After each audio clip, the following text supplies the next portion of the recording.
सुप्रभातम आप सभी के लिए। मैं विवेक सर आज संस्कृत भारत की कक्षा में आप सभी को अच संधि के कुछ भेद पढ़ाने जा रहा हूं, तो तैयार हो जाइए मेरे साथ। अच संधि के जो कुछ भेद हमने पिछली वीडियो में बताए थे, कुछ इस वीडियो में मैं आपको बताने जा रहा हूं। जैसा कि आप सभी जानते हैं कि संधि के जो मुख्यतः प्रकार है उसमें से एक अच संधि है, और अच संधि के भी जो चौथे नंबर का या फोर्थ नंबर का मैं कहूँ तो वो दीर्घ संधि है, आप सभी को पता है। तो ये जो दीर्घ संधि है ये अच संधि के अंतर्गत आती है और अकह सवर्णी दीर्घः उस सूत्र से होती है। कौन सी संधि? दीर्घ संधि। इसका नियम क्या है?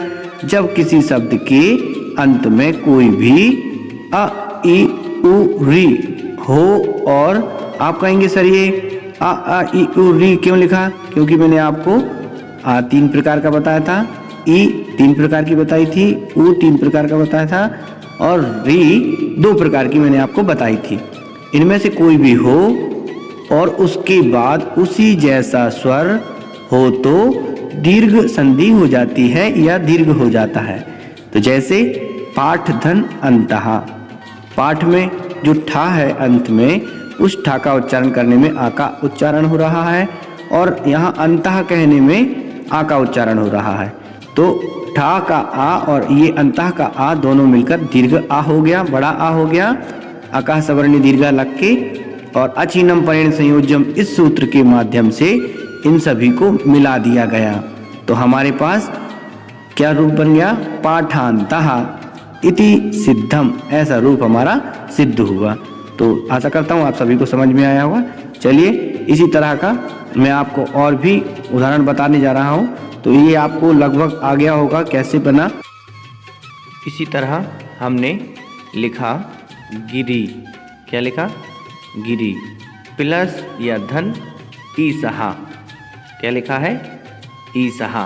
तो उसमें आपने अकह सवर्णे दीर्घः ऐसा सूत्र लगा दिया। ये सामने देख रहे हैं आप, अकह सवर्णे दीर्घः, यह आपने लगा दिया।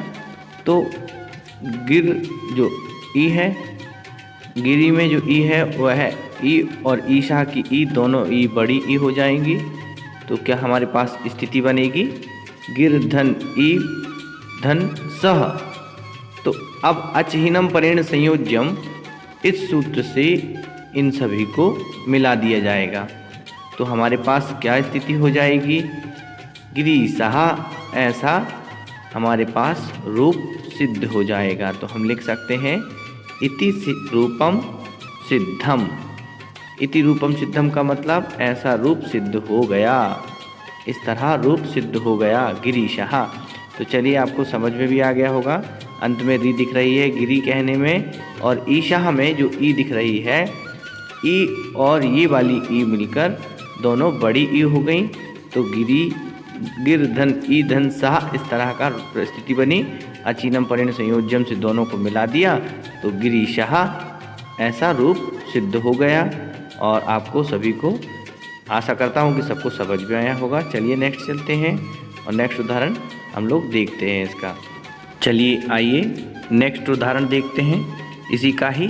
जैसे बधू धन उत्सवः।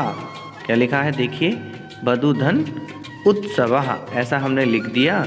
अब जो उत्सवः लिखा है उसका उ और जो बधू लिखा है उसका उ, दोनों उ मिलाकर एक उ हो जाएगा। तो हम ब धा ऐसा हलंत हो जाएगा, और उ धन स्वः ऐसा स्थिति बनी हमारे पास।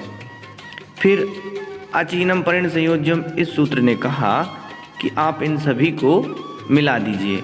तो हमारे पास क्या रूप बनेगा? बधूत्सवः। इन सबको मिला देंगे अचीनम परेण संयोज्यम इस सूत्र से। बधूत्सवः इति सिद्धम या इति रूपम सिद्धम या सिद्धम ऐसा लिख सकते हैं, मतलब यह सिद्ध हो गया। ठीक है। अब आप एक बार और समझा देता हूँ कि जैसे बधू कहने में अंत में उ का उच्चारण हो रहा है, और उत्सवः कहने में उ का उच्चारण हो रहा है, तो उ और उ बड़ा उ हो जाता है अकह सवर्णे दीर्घः इस सूत्र के द्वारा। तो दोनों मिलकर एक बड़ा उ हो गया, और बधूत्सवः ऐसी स्थिति हमें प्राप्त हुई और ऐसा रूप हमारा सिद्ध हुआ। इसी तरह पितृ हमने लिखा धन ऋणम, क्या लिखा है, पितृ धन ऋणम या पितृ प्लस ऋणम ऐसा भी कह सकते हैं। तो पितृ धन ऋणम लिखा हुआ है, जो अंत में री उच्चारण हो रहा है, और यदि री के बाद री हो, उसी जैसा स्वर हो, तो उसी जैसा स्वर है, री है, तो इस री और उस री के स्थान पर दोनों री को मिलाकर दीर्घ हो जाएगा। तो क्या दीर्घ का मतलब आप सभी समझते हैं, बड़ी री इस तरह लिखते हैं, जैसे पितृ धन री धन ऋणम, इस तरह की स्थिति हमें प्राप्त हुई। अब अचहीनंत परेण संयोज्यम, इस सूत्र ने कहा कि जो अच से हीन वर्ण है उन सभी को आपस में मिला दीजिए, मतलब इन सभी को मिला दीजिए। तो हमारे पास स्थिति क्या बन जाएगी, पितृणम, पितृणम ऐसा हमारे पास रूप हमारा सिद्ध होगा। तो हम लिख सकते हैं इति सिद्धम, ऐसा रूप सिद्ध हुआ। अगर आपको समझ में आ गया हो तो मैं यह रूप लिख रहा हूँ, इसका संधि विकसित करके आप कमेंट बॉक्स में ज़रूर बतावें। मातृणम, यदि आपको मातृणम शब्द समझ में आ जाए तो आप विद्यालयः, हरीशः और साधुक्ति ही इस तरह की संधि विकसित करके कमेंट बॉक्स में ज़रूर बताएं। चलिए नेक्स्ट समझते हैं संधि की ओर। नंबर 5, वृद्धि संधि की यदि हम बात करें तो वृद्धि रेची इस सूत्र से होती है, और उसका अर्थ होता है कि यदि किसी शब्द के अंत में कोई भी आ के बाद ए या आई हो तो दोनों को मिलाने पर आई हो जाता है, तथा ओ या औ हो तो दोनों को मिलाने पर औ हो जाता है। जैसे कि राम धन ऐश्वर्यम, राम में अंत में आ है और ऐश्वर्यम में ए है, तो आ और ए मिलके आई की मात्रा बन जाती है। तो माँ हलंत हो गया, आई की मात्रा हो गई और श्वर्यम ऐसा लिख दिया। अचीनम परेण संयोज्यम से इन सभी को मिला दिया, तो हमारे पास स्थिति बनी रामेश्वर्यम। तो ये आपको समझ में इस तरह का आ गया होगा, क्योंकि यहाँ पर माँ में आ है, सभी को दिख रहा है, ऐश्वर्यम में ए है, हमने ऊपर नियम में लिखवाया है कि यदि आ के बाद ए हो तो दोनों को मिलाने पर आई हो जाता है। तो यहाँ पर आई कर दिया और अचीनम परेण संयोज्यम से इन सबको मिला दिया, तो रामेश्वर्यम ऐसी स्थिति बन गई। चलिए आगे देखते। रूप रहा राम धन औषधि, राम धन औषधि या औषधि नहीं रहेगा, औषधि ऐसा रहेगा। तो देख लीजिए, अगर औषधि रहेगा तब भी हो सकता है और औषधि होगा तब भी हो सकता है। तो राम के अंत में माँ है, उस माँ को आप हलंत कर दीजिए, जैसे राम, अब आ और ओ मिलके औ की मात्रा बन जाती, तो राम धन औ धन सधि ऐसा रूप बन जाएगा। अब यहाँ पर अचहीनम परेण संयोज्यम, इस सूत्र ने कहा कि जो सभी अच से हीन वर्ण हैं उनको मिला दीजिए, तो माँ में औ आ गया, तो रामौ सधि ऐसा रूप हमारा बन गया, सिद्ध हुआ। तो आप सभी को दिखाई दे रहा है, ये औ की मात्रा लगाई है मैंने, आप ध्यान से देख लीजिए। चलिए मैं अब आपको और भी नेक्स्ट उदाहरण बताता हूँ, अब इसी को समझा देता हूँ। जैसे कि माँ में आ है, आप सभी को दिख भी रहा है, औषधि का ओ है, तो आ के बाद यदि ओ की मात्रा होती है या ओ होता है तो वृद्धि रेची सूत्र लग जाता है, और वह कहता है कि माँ को हलंत कर दीजिए और उसमें से आ निकाल कर औषधि का ओ निकाल कर औ बना दीजिए और सधि लिख दीजिए और अचीनम परेण संयोजन से मिला दीजिए, तो औषधि ऐसा रूप बन गया। चलिए नेक्स्ट देखते हैं। अब हम अच या स्वर संधि के नंबर 6 की बात करेंगे, जिसका नाम है गुण संधि। तो ये गुण संधि जो है उस किस सूत्र से होती है, आद्गुणः इस सूत्र से होती है। इसका अर्थ क्या है आप पूछेंगे, तो जब किसी शब्द के अंत में कोई भी आ हो और उसके बाद कोई भी ई उ री ली हो तो क्रम से आ और ई मिलके ए, आ ई प्लस ए हो जाएगा। ठीक है, इतना आपको समझ में आ गया। और आ और उ बराबर ओ हो जाएगा और आ प्लस री अर हो जाएगा, ये लिख दिया अर। और आ प्लस लिरी, ये सब स्वर हैं, आप पता है स्वर संधि पढ़ रहे हैं हम लोग। आ और लिरी मिलाने पर अल हो जाएगा। तो हमारे पास ऐसे क्रम से ए ओ अर जैसे अल आदेश हो जाएगा, धन आदेश हो जाएगा, मतलब ये दोनों या प्लस मिलकर बन जाते हैं। तो आद्गुणा सूत्र लगा, तो एक का हलंत हो गया, उसमें से आ निकला और इब का ई निकला, आ और ई मिलके एक ही मात्रा बनी और बा लिख दिया।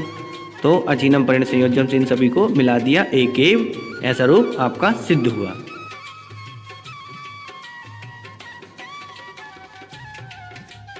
उदाहरण देखते हैं, चलिए। जैसे आ प्लस उ मिलाना है, तो राम धन उत्सवः, तो राम का अंत में उच्चारण करने में अंत में आ रहा है, तो वह आ और उत्सवः का उ, आ प्लस उ बराबर ओ बन जाता है।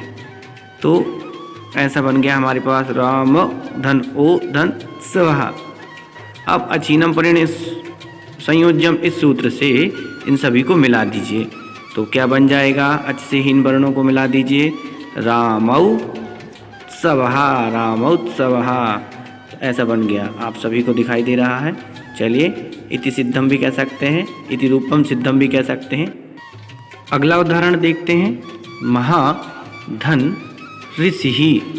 जब महा कहेंगे तब वहाँ पर बड़े आ का उच्चारण हो रहा है, और ये ऋषि जब कहेंगे तो री का उच्चारण हो रहा है। तो आ के बाद इस री का उच्चारण हो रहा है, तो आ प्लस री बराबर अर हो जाता है। तो हा हलंत हो गया और अर हुआ, अर लिखा, रा हलंत किया आपने इसका भी, और प्लस सी बचा था वह लिख दिया। तो क्या बन गया? मह धन अर धन सी, और ऐसे करके अचीनम परिण संयोजम से सभी को मिला दिया, बन गया महर्षि। इस तरह का रूप सिद्ध हो गया। अगर आप सभी को मालूम चला कि यह कैसे बना महर्षि शब्द, तो इसी तरह का सेम, ठीक इसी तरह का आप हमें संधि विच्छेद इस शब्द का करके कमेंट बॉक्स में ज़रूर लिखिए। हमारा शब्द है सप्तर्षि। सप्तर्षि इस शब्द का संधि विच्छेद करके हमें कमेंट बॉक्स में ज़रूर बतावें। चलिए, अब हम आपको इसी का आ प्लस लिरी बराबर अल कैसे होता है बताते हैं। जैसे हमने लिखा तब प्लस या धन लिरी का रहा, ऐसा हमने लिखा, तब धन लिर का रहा। आद्गुणः यह सूत्र लगाया जिसने बा का जो आ था वह बा में आ हलंत हो गया, और लिरकारा का लिरी, आ और लिरी मिलकर अल हो गया।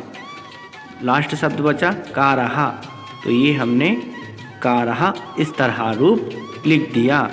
तो तब धन अल धन का रहा, ऐसी स्थिति बनी। अचीनम परिण संयोजम इस सूत्र से सबको मिला दिया गया, तो परिस्थिति बनी हमारे पास तवल का रहा। इस तरह आप बना सकते हैं, हमने लिख दिया है तवल का रहा, तवल का रहा, ऐसे हम पढ़ सकते हैं। चलिए, अगर आप सभी को समझ में आया तो वीडियो को लाइक कीजिए, शेयर कीजिए, सब्सक्राइब कीजिए, और कुछ ना करें तो अपनी कॉपी में ज़रूर लिखिए और अच्छे नंबर लाइए। मिलते हैं नेक्स्ट वीडियो में। जय हिंद, जय भारत।